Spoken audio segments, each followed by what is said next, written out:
Bali ngayon, I'm gonna talk about BDO credit card. My experience getting a BDO credit card as a freelancer. Bali, guys, naalala niyo naman yung nag-open tayo ng savings account. Nandiyan pa rin yung video sa list ko. Nag-open ako ng BDO savings account last 2021. Bali guys, hanggang ngayon, hinuhulugan ko pa rin siya. This year, I decided na mag-apply sa credit card ng BDO January 13, 2023. Nag-apply ako via online. Bali punta lang kayo sa website, makikita nyo yung credit card doon. Then, you can sign up, ganyan-ganyan. Ilagay nyo yung mga info nyo. Actually guys, big factor na alam ko na ma-approve ako is because of my savings account. Kasi, my savings account is almost a year na. And maganda yung flow ng transactions at hindi, mas madaming pumapasok kaysa nababawasan. Kaya, I have like 80% chance na alam ko sa sarili ko na ma-approve ako. Pero ang in-apply ko guys is yung Amex na blue. Yun yung pinaka-basic. And tsaka yung Mastercard na Shopmore na basic credit card din ng BDO. But then, January 13, nag-apply ako. Tinapos ko yung application. Siyempre, meron akong reference card which is yung pinakauna kong credit card. Metro Bank. Pero marami akong nababasa guys na kahit na wala silang credit card, pinapadala na sila ng credit card ng BDO dahil meron silang savings account. Yun yung bank initiative, yun. Ibig sabihin, papadalan ka ng credit card ng bank mismo, which is BDO nga, basta meron kang savings account at mas maganda yung flow ng transactions o yung mas maraming pumapasok na pera dun sa savings account mo. After January 13 na nag-apply ako, like 3 days or 4 days, tumawag sa akin yung BDO. Usually, ganun yung pag-apply ka, tatawag talaga yung BDO sa'yo. Babasa ka ng terms and conditions, tapos kung ano yung prefer mong card, yun nga yung sinabi ko, is yung Amex Blue, tsaka yung, or Shopmore na credit card, which is basic cards yun. Naghintay ako ng within 1 week, 2 weeks, wala pa siyang sagot. And nilalagay ko yung reference number or TIN kasi magbabasa ka ng TIN tapos yun yung ilalagay mo dun sa website para malaman mo yung status ng credit card mo. But lumipas na yung 2 weeks, 3 weeks, hindi lumalabas yung TIN ko. Siguro hindi siya na approve or hindi siya napasok sa system. Yun yung palagay ko. But January 30, nag-email, nag-text sa akin yung BDO na approve na ako, but they gave me BDO Gold. Yun yung parang middle, kumbaga may basic, may middle, tapos yung pinaka pangmayaman na credit card.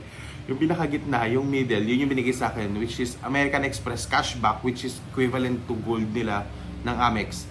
Then, yung Mastercard Gold.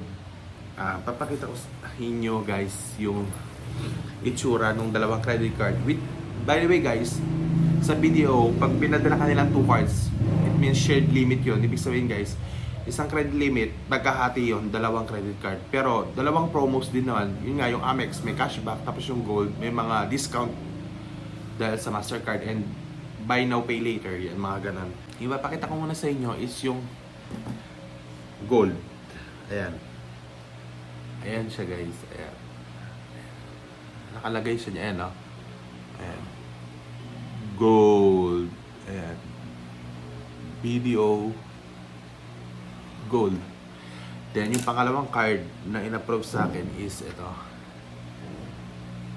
American Express Cashback. So, bali, may mga annual fee to guys.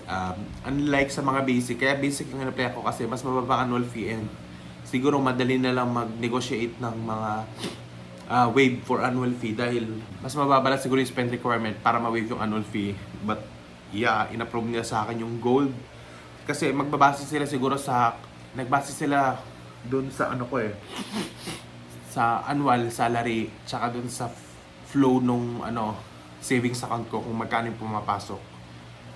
So ayan guys.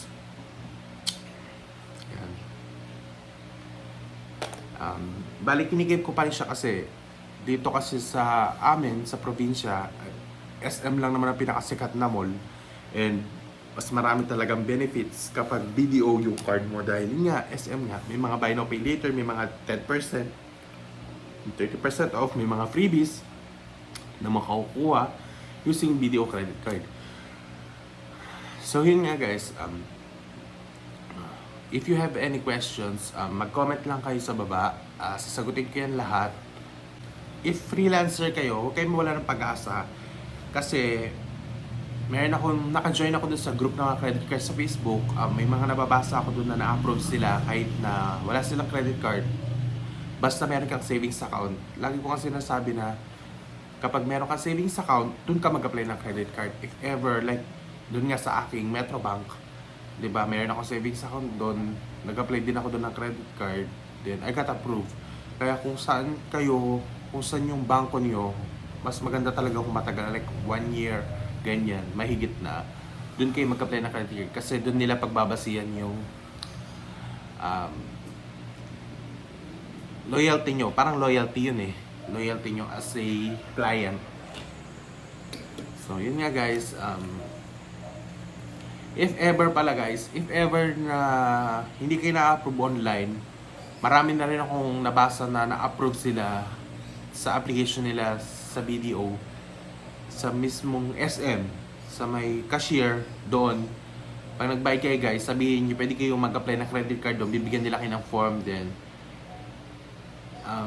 Yun, pipilapan nyo lang, bibigyan nyo sa kanila. Then, marami ako nababasa na mas na-approve sila doon sa pag-a-apply nila sa SM. Yun. But, yeah, if you have savings account sa BDO, and maganda, mas maraming pasok sa savings account kaysa labas, you have a higher chance na ma-approve ka sa BDO credit card. So, yun lang guys. If you like this video, give it a like and share and comment down below. Lahat ng questions nyo sasagutin ko yan. Hindi lang basta video. If ever na meron kayong concerns or meron kayong suggested na gawin kong review, I have like 9 credit cards now. I got approved 9 credit cards this year, January 2023. Bali, meron akong reference card. Yun nga guys, yung Metrobank ko. And nag-approve ako sa lahat ng bank last January 2023 and lahat yun na-approve guys. Nagulat din ako. But yeah, gagawin ko siya ng isa-isang review kasi hindi ko yung isa-isain lahat ng details kasi masyadong mahaba. But yeah,